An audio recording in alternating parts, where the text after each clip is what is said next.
Hi there everybody and welcome to my YouTube channel. I'm Adam Bushnell, the author, and today we are having our next chapter of my book Quests in Epica.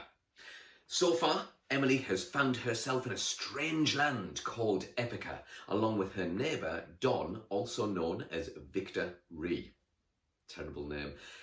She's made friends with Dave the goat, who is a talking goat. She's made friends with one of the Baba Yagas, who is called Baba Yaga Bony Legs. And she is standing before the king, which she's not too sure about. King Snodgrass. What do you think of him? Is he a good king? Is he not a good king? Maybe in this next chapter, it'll help you to decide. Next chapter is chapter 14. Emily's already been on a quest. She has saved Don from a Huitzotl, the monster. She's already been on a quest before that, if you like, in travelling to Epica itself. But this quest, the chapter title is The Quest for Home. So let's find out what happens next. King Snodgrass starts to speak. Your next challenge, said King Snodgrass, is to party hard all night with me. A great cheer went up in the throne room. A party in a castle. Emily was delighted. Maybe he's not all that bad then, eh?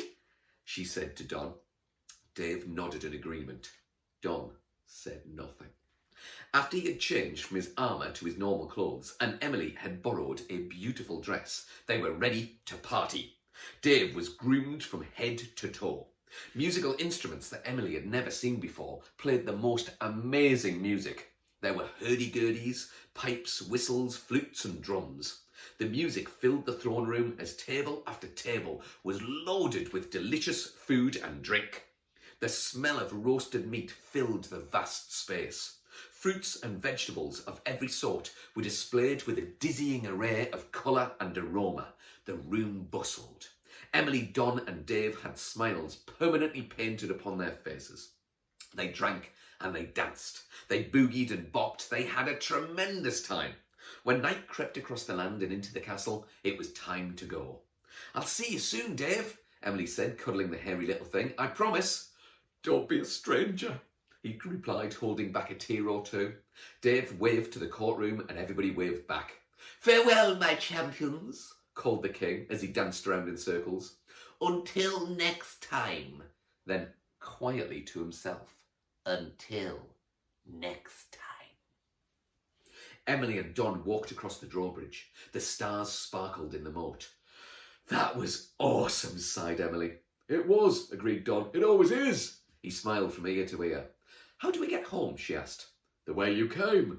But how can we reach the tunnel? You'll see. They walked over the fields. The green of the grass was more of a deep blue in the light of the moon. They arrived at the spot where Emily was unceremoniously dropped from the air. She looked up, but all she could be seen in the sky was 2 moons and adorned with stars. 2 moons, exclaimed Emily. Don smiled in the bright moonlight. So how do we get into the tunnel?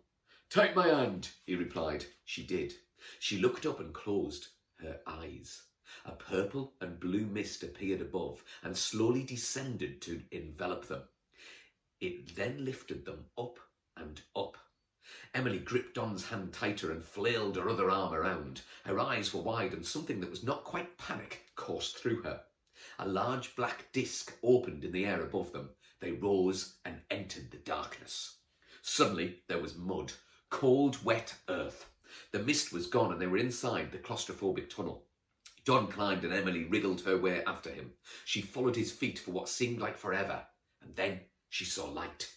He pushed his way out with a grunt. She felt the grass that framed the tunnel and heaved herself up. It was still light, just. Evening was approaching. They had been in Epica for a day and a night, and only a few hours had passed in London. Did you enjoy it then? Don asked, already knowing the answer. Incredible, she sighed. When can we go back? I'm not sure. Next weekend?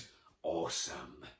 The pair rolled the stone over the tunnel entrance. It softly thudded, sealing one world from another. Emily still had her earth clothes on under her now muddy dress. She removed this and stuffed it under the rock. Don's knees and elbows were muddy, but he didn't seem to mind. They crossed the road. A skip was in Emily's step. The pair walked up the staircase to their flats. Emily uncharacteristically hugged Don, then went inside. "I'm home," she called to her mother. "Good day," came the reply from the kitchen. "Yeah." The enthusiasm was dripping from Emily, and her mother felt it. "Wow! You seem happy. Did you enjoy your time at the stables?" The stables? Hoof-hearted, and all of that seemed an eternity ago. She was only a few days older in appearance, but she felt like a completely different person. Her mother cooked their tea and Emily chatted about this and that. She wanted to tell her mother about Epica, about her wheat sottle, and how she'd saved Don. But she could not. That night she looked on her laptop for fencing lessons while sitting in the living room. Not the sort where you put up fences, but rather the sort where you learn to use a sword. Foil, épée, or sabre seemed to be the three choices. Sabre, that was the one. Wednesday nights in the community centre. She would ask her mother if she could use her birthday money and pay for the lessons herself. She would become a master with a sword. Don had left his armour and sword at the palace along with Intestine Ripper. She would use it again to slay dragons and other such monsters. She would become the heroine of Epica. She laughed out loud at the thought. "What's funny?" asked her mother as she entered the living room. "Nothing," smiled Emily. "I'm just in a good mood." "That's lovely to hear," her mother replied, returning the smile. "You ready for school tomorrow?" School. Emily's face fell. She'd forgotten all about school. She wanted adventure and sword fighting, not bullies and books. She sighed and opened her laptop up again. So Emily's returning to school and returning to a normal life after her adventures in Epica. That's going to be really weird for her, I would have thought. While we're not at school, while we're on lockdown, maybe you could do some activities based upon Epica. What other creatures do you think might live there? Emily mentioned monsters and dragons, but maybe there's other magical creatures. Maybe the whole place is a magical kingdom with fairies and elves and talking trees and walking rocks and all of this sort of thing. You could draw your own picture of Epica. Or maybe you want to imagine what Emily's next quest would be. And if you do have some ideas, then send them to me. Get in touch via Instagram, Facebook, Twitter. Get in touch via the YouTube channel. Don't forget to tell your friends. If you're enjoying Epica, share it with them. Books take us to imaginary worlds like Epica.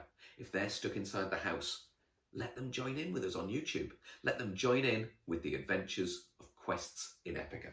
And I'll see you very soon for the next chapter. Okay, everybody. Bye for now.